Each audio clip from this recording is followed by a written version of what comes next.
दुर्गाय नमः।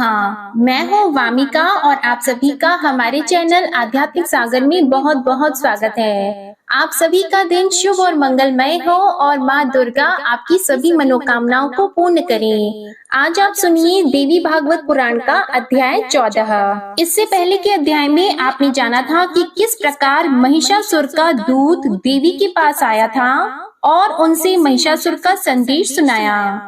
व्यास जी कहते हैं, महाराज, भगवती जगदम्बा श्रेष्ठ स्त्री के रूप में विराजमान थी। महिषासुर के मंत्री की बात सुनकर वे मुस्कुराती हुई मेघ की भांति गंभीर वाणी में उनसे कहने लगी। देवी ने कहा, मंत्रीवर, तुम्हें यह निश्चित रूप से समझ लेना चाहिए कि मैं देवताओं की जननी हूँ। मेरा नाम महालक्ष्मी है। संपूर्ण दैत्यों को मारने के लिए ही मैं प्रकट होती हूँ। महिषासुर का वध करने के लिए समस्त देवताओं ने मुझसे प्रार्थना की है। उस दानवराज के कारण देवता अत्यंत कष्ट भोग रहे हैं। इस समय उन्हें यज्ञ में भाग भी नहीं मिल रहा है, इसलिए आज मेरा यहाँ आना हुआ है। मंत्रीवर, मैं महिषासुर को मारने के प्रयत्न में लगी हूँ। मैं अकेली ही नहीं हूँ, मेरे साथ विपुल सेना है। अनग, तुमने जो साम नीति का प्रयोग करके आदर पूर्वक मेरा स्वागत किया है, मीठे वचन कहे हैं, इससे मैं तुम पर संतुष्ट हूँ। अन्यथा निश्चय जानो, मेरी दृष्टि प्रलय अग्नि की तुलना करने वाली है। उसके प्रभाव से तुम्हारे प्राण नहीं बच सकते।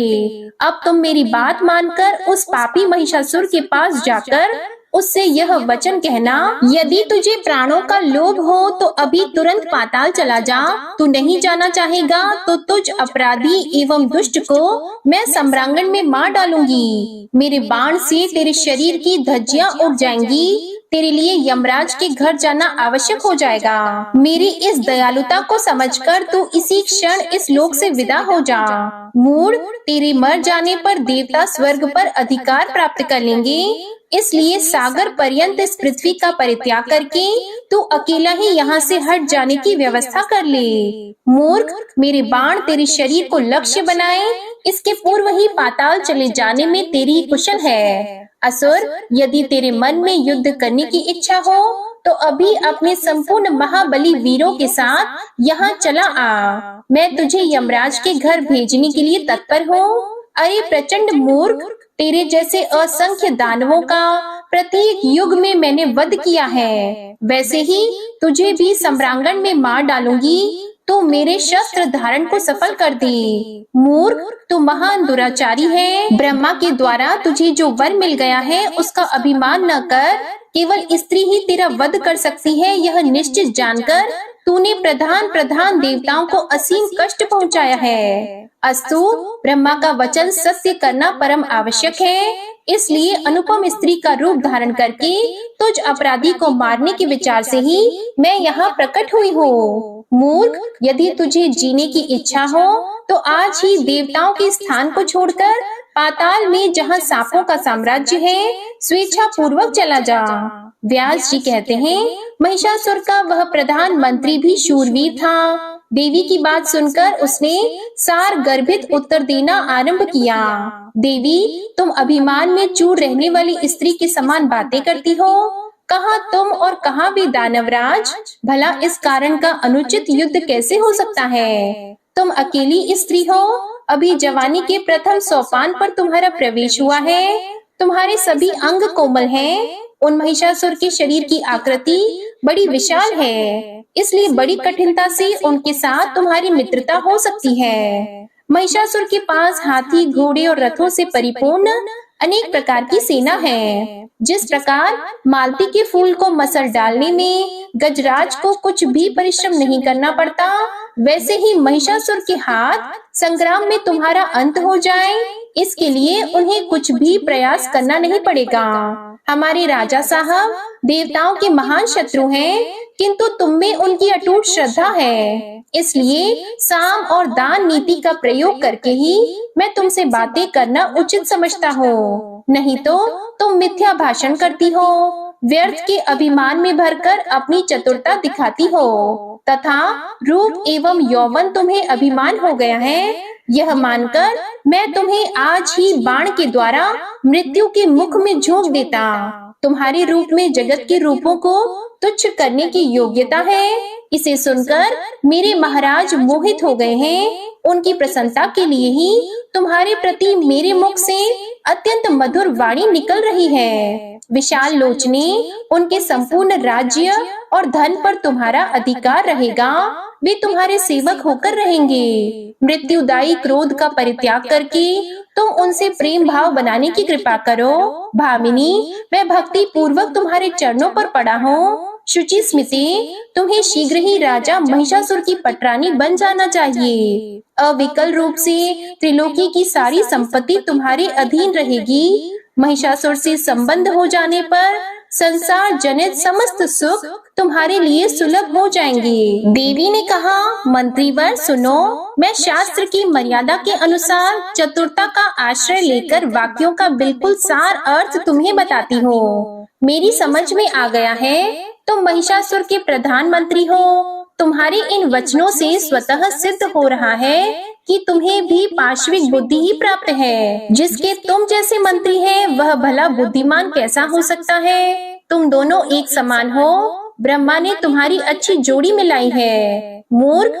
मेरे विषय में तुमने जो कुछ कहा है, स्त्री स्वभाव वाली हो, सो विचार पूर्वक देखो तो क्या मैं पुरुष नहीं हूँ? मैंने स्वाभाविक गति से स्त्री का वेश धारण कर लिया है। तुम्हारे स्वामी स्त्री के साथ अपनी मृत्यु मांग चुके हैं। उसे पूरा करने के लिए ही मुझे ऐसा करना पड़ा है। इससे मैं समझती हूँ कि वह प्रचंड मूर्ख है। वीर रस के तत्व से वह निरंतर अपरिचित रहा है। स्त्री के हाथ से मरना पराक्रमहीन के लिए भले ही सुखकर प्रतीत होता हो, शूरवीर के लिए तो यह महान कष्टप्रद है। ऐसी ही निंदनीय मृत्यु स्वयं बुद्धिमान बनने वाले तुम्हारे स्वामी महिषासुर ने मांगी है। इसलिए स्त्री का रूप धारण करके उस कार्य को संपन्न करने के विचार से ही मैं यहाँ उपस्थित हुई हूँ। तुम्हारे धर्म शास्त्र विरोधी वाक्यों से मैं कैसे डर सकती हूँ? इसलिए तुम शीघ्र ही अपने राजा के पास जाओ और उसे मेरी बातें सुना दो। फिर वह तुम्हें जो आदेश दे वैसा ही करना। तुम्हें यदि प्राणों का मोह हो तो इंद्र स्वर्ग का राज्य करे, देवताओं को भविष्य प्राप्त करने का सु अवसर मिले और तुम लोग रसातल चले जाओ। मूर्ख, संभव है दुराचारी महिषासुर के विचार इसके विपरीत हो। उस अवस्था में तुम लोग मेरे साथ युद्ध कर सकते हो। सभी प्रधान देवता संग्राम में परास्त हो चुके हैं। तुम्हारी यह मान्यता निर्मूल है, क्योंकि दैववश ब्रह्मा जी ने वर दे रखा था। इसी कारण वह परिस्थिति आ गई थी। व्यास जी कहते हैं, भगवती जगदम्बा की बात को सुनकर महिषासुर के प्रधानमंत्री ने विचार किया, मुझे अब क्या करना चाहिए? युद्ध करना ठीक है अथवा महाराज के पास लौट चलना? मेरे महाराज अवश्य ही कामातुर हो रहे हैं। उन्होंने इस स्त्री के साथ विवाह करने के उद्देश्य से ही मुझे यहाँ भेजा है। तब मैं उनकी मानसिक सरसता को भंग करके उनके पास कैसे जाऊं? अतः सर्वोत्तम यही है कि बिना युद्ध किए ही राजा के पास पहुंचूं और उनसे निवेदन कर दूं कि वे शीघ्र स्वयं यहाँ आने का प्रबंध करें। वे महाराज महिषासुर बुद्धिमानों में श्रेष्ठ हैं। उनके पास बहुत से निपुण मंत्रियों का समाज है। उनके साथ बैठकर वे कर्तव्य के विषय में निश्चित विचार कर लेंगे। सहसा इस स्त्री के साथ युद्ध करना मेरे लिए अनुचित है, क्योंकि हार और जीत दोनों ही स्थितियों में महाराज का अप्रिय होने की ही संभावना है। संभव है यह स्त्री मुझे मार डाले या जिस किसी उपाय से मैं ही इसे मारने में सफलता प्राप्त कर लूं, तब भी तो मैं राजा महिषासुर के क्रोध का भाजन ही बनूंगा। इसलिए वहीं चलकर देवी की कही हुई सब बातें महिषासुर को सुना दूं, यही मेरे लिए हितकर होगा। फिर उनको जो रुचि वही करें। व्यास जी कहते हैं, इस प्रकार विचार करके वह बुद्धिमान मंत्री राजा महिषासुर के पास लौट आया और प्रणाम करके उसने यो कहना आरंभ किया, मंत्री ने कहा, राजन, सिंह पर बैठी हुई वह देवी वस्तुतः बड़ी ही सुंदरी है। 18 भुजाओं के कारण उसका विग्रह अत्यंत सुंदर प्रतीत हो रहा है। उसने भुजाओं में अस्त्र शस्त्र धारण कर रखे हैं। महाराज, मैंने उस देवी से यूँ कहा, भामिनी, तुम राजा महिषासुर की सेवा में चलो। वे त्रिलोकी के स्वामी हैं। तुम उनकी प्रेयसी रानी बनने का सुअवसर प्राप्त करो। तुम ही उनकी पटरानी बनोगी, यह बिल्कुल निश्चित है। वे तुम्हारे वशवर्ती बनकर आज्ञा पालन करने में सदा तत्पर रहेंगे। सुंदरी, महिषासुर को अपना स्वामी बनाकर दीर्घ काल तक त्रिलोकी की संपत्ति भोगो और स्त्रियों में सबसे अधिक भाग्यशालिनी बनने का अवसर प्राप्त करो। मेरी ऐसी बातें सुनकर विशाल नेत्रों वाली वह देवी पहले तो अहंकार के वश में होकर किंकर्तव्य मूड सी हो गई। फिर हंसकर उसने मुझसे कहा, भैंसे के पेट से पैदा हुआ महिषासुर पशुओं से भी गया गुजरा है। मैं देवताओं का हित करने के विचार से उसे देवी के बलि चढ़ा दूंगी। अरे मूर्ख, जगत में कौन ऐसी मूढ़ स्त्री है जो महिष को पति बनाए? फिर मुझ जैसी विवेकवर्ती स्त्री उसे कैसे स्वामी बनाने में विचार कर सकती है? सींग वाली भैंस ही उस सींग वाले भैंसे को अपना पति बनाया करे। मैं उस महिषी की भांति डकराती हुई उसे पति नहीं बना सकती। मैं तो सम्रांगण में उपस्थित होकर उसके साथ युद्ध करूंगी। मेरे हाथ देवताओं से शत्रुता रखने वाला महिषासुर काल का कलेवा बन जाएगा। दुष्ट, यदि तुझे जीने की इच्छा हो तो पाताल भाग जा। राजन, उस स्त्री ने बड़ी कठोर बातें मुझसे कही हैं। उन्हें सुनकर बहुत विचार करने के बाद मैं वहां से लौट आया हूँ। रस भंग हो जाने की आशंका से मैंने उसके साथ युद्ध नहीं छेड़ा।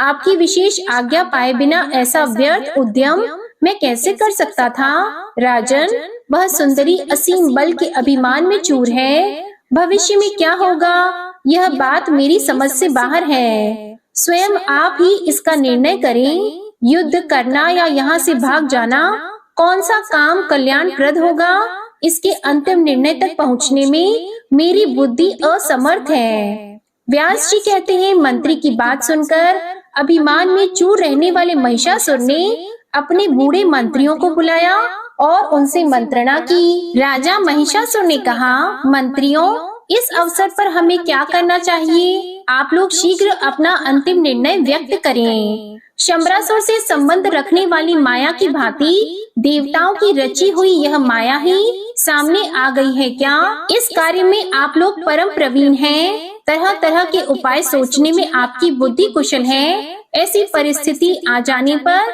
साम दान आदि उपायों से किसका अवलंबन करना चाहिए, यह मुझे बताइए। तब मंत्री बोले, महाराज, प्रत्येक समय सत्य और प्रिय वचन ही बोलना चाहिए। विवेकी पुरुष हितकर कार्य के विषय में भली भांति सोच समझकर ही अपना मत व्यक्त करते हैं। राजन, कुछ बातें तो सत्य और हितकर होती हैं, कितनी ही बातें प्रिय होते हुए भी अहितकर होती हैं। जैसे औषध जगत में मनुष्यों को खाते समय अप्रिय होते हुए भी परिणाम में रोग नाश रूपी हित का साधक होता है। राजन, सत्य वचन सुनने और समर्थन करने वाले दुर्लभ हैं। सत्यभाषी का मिलना भी कठिन है। श्रोता को प्रसन्न करने के लिए झूठी बातें कहने वाले वक्ता बहुत मिल सकते हैं। राजन, यह विचार बड़ा ही गहन है। इस अवसर पर हम कैसे और क्या कहें, किस कार्य का परिणाम अच्छा होगा अथवा बुरा होगा,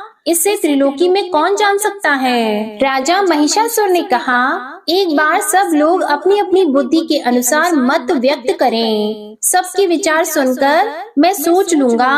कार्य कुशल पुरुष को चाहिए कि बहुत लोगों के मत को जानकर उस पर बार बार विचार करे, फिर जो कार्य हितकर लगे उसे अपनाने की चेष्टा करे। व्यास जी कहते हैं, राजा महिषासुर के ऐसे वचन सुनकर महाबली विरूपाक्ष उसे प्रसन्न करते हुए झट बोले।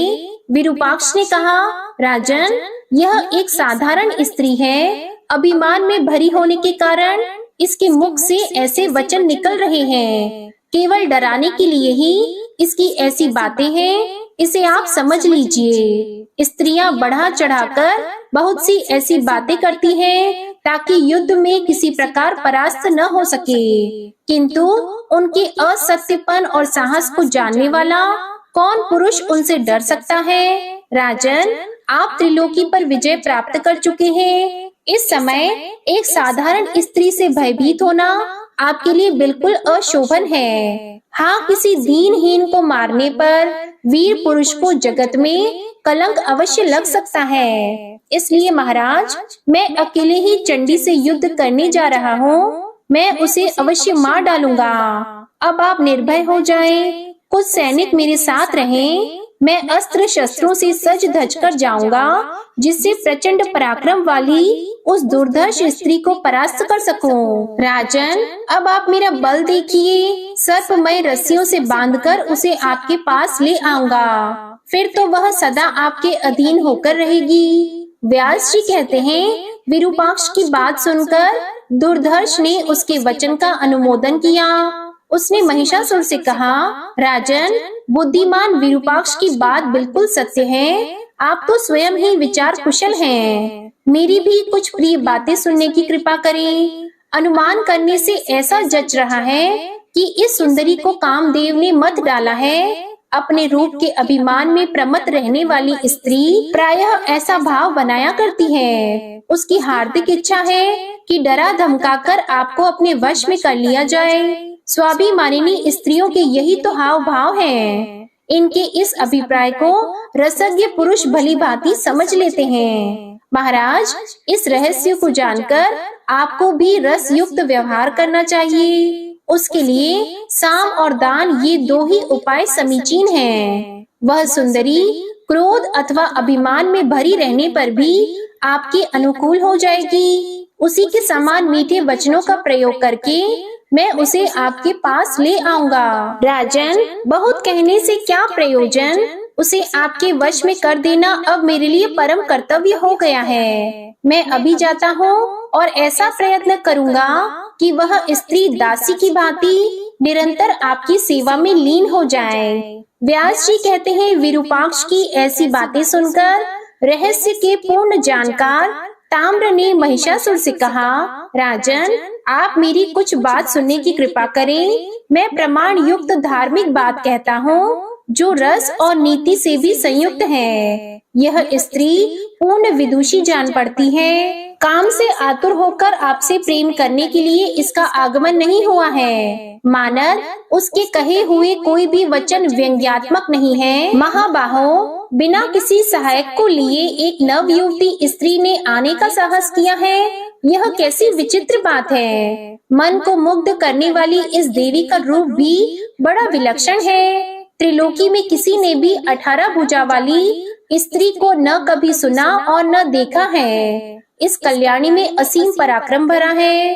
राजन, जितनी भुजाएं हैं, उतने ही सुदृढ़ आयुधों को भी इसने धारण कर रखा है। मेरी समझ से ये सारी बातें काल की करतूत हैं। अब निश्चय ही कुछ प्रतिकूल घटनाएं घटने वाली हैं। मैंने रात में स्वप्न भी अनिष्ट सूचक ही देखा है। इससे मुझे जान पड़ता है अब यमराज का डेरा यहाँ जम गया है। रात बीत चुकी थी, उषा काल हो गया था।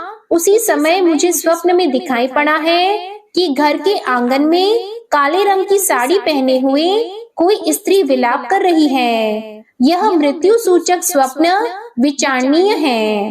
रात में भयंकर पक्षी घर घर घूमकर रो रहे हैं। इससे मैं जानता हूँ कोई भयानक अनिष्ट का कारण अवश्य उपस्थित होने वाला है। परिणाम भी दिखाई दे रहा है कि जो वह स्त्री युद्ध करने के लिए निश्चित विचार करके आपको बुला रही है। राजन, यह स्त्री नहीं मानुषी है, न गंधर्वी और न आसुरी ही। इसे देवताओं की रची हुई माया समझना चाहिए। मोहित करना इसका स्वाभाविक गुण है। इस अवसर पर मन में कायरता लाना अवश्य ही अवांछनीय है। जो कुछ भी हो, युद्ध करना ही समुचित है। जो होना है वह तो होकर ही रहेगा।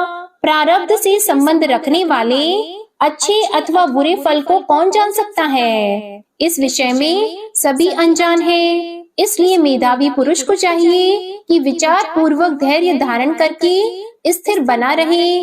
राजन, मनुष्यों के जीवन और मरण के विषय में देव का अमिट शासन चलता है। त्रिलोकी में कोई भी ऐसा पुरुष नहीं है जो उसे विफल करने में समर्थ हो सके। महिषासुर ने कहा, महाभाग ताम्र, तुम युद्ध करने के लिए निश्चित विचार करके जाओ। उस स्वाभिमानिनी सुंदरी स्त्री को धर्म पूर्वक परास्त करके मेरे पास ले आना। यदि वह सुंदरी संग्राम में तुम्हारी अधीनता न स्वीकार करे, तब भी उसको तुरंत मार डालना अनुचित होगा। फिर किसी दूसरे ही प्रयत्न से उसे वश में करने की चेष्टा करनी चाहिए। तुम तो सर्व ज्ञान संपन्न वीर पुरुष हो। काम शास्त्र में भी तुमने सर्वोत्तम योग्यता प्राप्त की है। जिस किसी भी उपाय से उस सुंदरी को वश में कर लेना परम आवश्यक है। वीर महाबाहो, तुम अभी एक विशाल सेना साथ लेकर वहां पहुंचो। जाकर बार बार विचार करके उसके हार्दिक अभिप्राय को समझने की चेष्टा करना। काम अथवा वैर, किस उद्देश्य को लेकर वह यहाँ आई है, यह जानना बहुत आवश्यक है। या फिर वह किसकी माया है, सर्वप्रथम यह निश्चय करके उसके अभिलषित कार्य पर विचार करना चाहिए। इसके बाद अपनी योग्यता और बल के अनुसार युद्ध करना उचित है। उसके मन के अनुसार ही तुम्हें भी व्यवहार करना चाहिए। व्यास जी कहते हैं, ताम्र का मस्तक मृत्यु का आसन बन चुका था। उसने महिषासुर की उक्त बातें सुनकर सेना को साथ लिया और उसे प्रणाम करके वह युद्ध के लिए चल पड़ा। जाते समय मार्ग में उस दुरात्मा दानव को यमराज के पथ को प्रदर्शित करने वाले बहुत से भयंकर अपशकुन दिखाई पड़े। उसका मन भय और चिंता से व्याकुल हो गया। आगे बढ़ने पर ताम्र ने उन भगवती को देखा। उस समय देवी सिंह पर सवार थी। संपूर्ण देवता उनकी स्तुति कर रहे थे। समस्त आयुधों से उनकी अनुपम शोभा हो रही थी। ताम्र साम नीति का प्रयोग करके विनीत बनकर सामने खड़ा होकर नम्रता पूर्वक मधुर वाणी में भगवती जगदम्बा से कहने लगा, देवी, मस्तक पर सुंदर सींग धारण करने वाले दैत्यों के सरदार महिषासुर तुम्हारे रूप और गुणों पर अपने को निछावर कर चुके हैं। तुमसे अपना विवाह करने के लिए उनकी हार्दिक अभिलाषा है। विशाल नेत्रों से शोभा पाने वाली सुंदरी महिषासुर देवताओं के लिए भी अजय है। तुम उनका मनोरथ पूर्ण करो। करभोरु, तुम्हें इतने आयु धारण करने की क्या आवश्यकता है? कमल जैसे कोमल ये तुम्हारे हाथ पुष्पों की गेंद पकड़ने योग्य हैं। भौर रूपी धनुष के रहते हुए इस धनुष की क्या आवश्यकता रह जाती है? तुम्हारे कटाक्ष अचूक बाण हैं, फिर इन लौकिक बाणों से क्या प्रयोजन है? संसार में युद्ध को दुख का मूल कारण समझा जाता है। इस रहस्य के जानकार मानव को युद्ध नहीं करना चाहिए। लोभासक्त अनुरागी व्यक्ति ही परस्पर लड़ते भिड़ते हैं। देवता और दानव सभी हमारे महाराज का सम्मान करते हैं। तुम उन्हें अपना स्वामी बना लो, वे तुम्हारे संपूर्ण मनोरथ पूर्ण करेंगे। सब प्रकार से तुम उनकी पटरानी बनकर रहोगी, इसमें किंचन मात्र भी संदेह नहीं है। देवी, मेरी बात मानो, इससे तुम्हें सर्वोत्तम सुख ही सुख मिलेगा। यह निश्चित है कि संग्राम में कष्ट भोगने के बाद विजयी हो जाना संदेह से मुक्त विषय नहीं है। सुंदरी, तुम्हें राजनीति का सम्यक ज्ञान है। हजारों वर्षों तक संपूर्ण राज्य सुख भोगने की कृपा करो। व्यास जी कहते हैं, ताम्र की उपयुक्त बातें सुनकर भगवती का मुखमंडल मुस्कान से भर गया। मेघ की भांति गंभीर वाणी में वे उससे कहने लगी। देवी ने इसके बाद जो कुछ भी कहा, इसका वृतांत आप अगले अध्याय में सुनेंगे। अब आप सुनिए दुर्गा चालीसा पाठ। नमो नमो दुर्गे सुख करनी, नमो नमो दुर्गे दुख हरनी। निरंकार है ज्योति तुम्हारी, तिहु लोक फैली उजियारी। शशि ललाट मुख महाविशाला, नेत्र लाल भ्रिकुटी विकराला। रूप मातु को अधिक सुहावे, दर्श करत जन अति सुख पावे। तुम संसार शक्ति ले कीना, पालन हेतु अन्न धन दीना। अन्नपूर्णा हुई जगपाला, तुम ही आदि सुंदरी बाला, प्रलय काल सब नाशनहारी। तुम गौरी शिव शंकर प्यारी, शिव योगी तुम्हारे गुण गावे, ब्रह्म विष्णु तुम्हें नित ध्यावे। रूप सरस्वती को तुम धारा, दे सुबुद्धि ऋषि मुनिन उबारा। धरयो रूप नरसिंह को अम्बा, परगट पई फाड़ कर खंबा। रक्षा करी प्रहलाद बचायो, हिरण्याक्ष को स्वर्ग पठायो। लक्ष्मी रूप धरो जग माही, श्री नारायण अंग समाही। क्षीर संधु में करत विलासा, दया सिंधु दीजे मन आसा। हिंगलाज में तुम्ही भवानी, महिमा अमित न जात बखानी। मातंगी अरु धूमावती माता, भुवनेश्वरी बगला सुखदाता। श्री भैरव तारा जगतारिणी, छिन्न भाल भव दुख निवारिणी। के हरि वाहन सोह भवानी, लांगुर वीर चलत अगवानी। कर में खप्पर खड़ग विराजी, जाको देख काल डर भाजी। सोहे अस्त्र और त्रिशूला, जाते उठत शत्रु ही शूला। नगर कोट में तुम्ही विराजत, तिहु लोक में डंका बाजत। शुंभ निशुंभ दानव तुम मारे, रक्त बीज शंखन सहारे। महिषासुर नृप अति अभिमानी, जेहि अगभार मही अकुलानी। रूप कराल कालिका धारा, सीन सहित तुम तिहि सहारा। परी गाढ़ संतन पर जब जब भई सहाय, मातु तुम तब तब। अमरपुरी अरु बासवलोका, तब महिमा सब रहे अशोका। ज्वाला में है ज्योति तुम्हारी, तुम्हें सदा पूजे नर नारी। प्रेम भक्ति से जो यश गावे, दुख दारिद्र निकट नहीं आवे।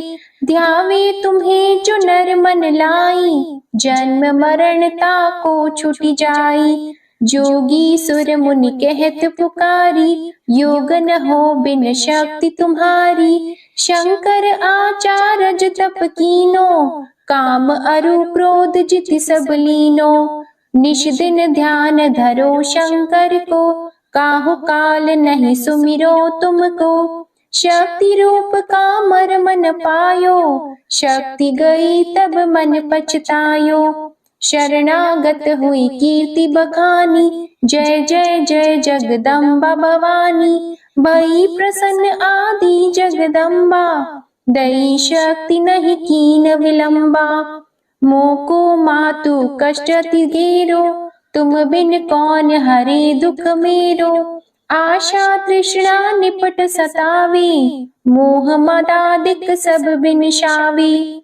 शत्रु नाश कीजे महारानी, सुमिरो एक चित तुम्हें भवानी। करो कृपा हे मातु दयाला, रिद्धि सिद्धि दे करहु निहाला। जब लगी ज्यों दया फल पाऊं, तुम्हरो यश मैं सदा सुनाऊं। दुर्गा चालीसा जो कोई गावे, सब सुख भोग परम पद पावे। देवी दास शरण निज जानी, करहु कृपा जगदम्बा भवानी। श्री दुर्गा चालीसा समाप्त होती है। प्रेम से बोलिए माँ अम्बे की जय। आपको आज की कथा पसंद आए तो वीडियो को लाइक कीजिएगा, शेयर कीजिएगा, कमेंट में माँ भगवती की जय लिखिएगा और चैनल को भी सब्सक्राइब कीजिएगा। इसी के साथ आज आप हमारे चैनल पर मंगलवार की व्रत कथा भी जरूर सुनिएगा। प्रेम से बोलिए जय माता दी।